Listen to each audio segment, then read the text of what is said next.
1433 শ্রাবণ মাসের 12 তারিখে শ্রী শ্রী বাবা ধর্মরাজ পূজা। আপনাদের সবাইকে আমন্ত্রণ রইল।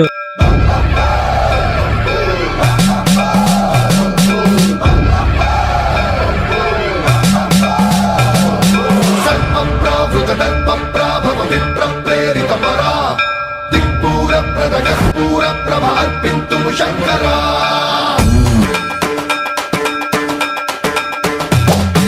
సర్వం ప్రావృత దర్ప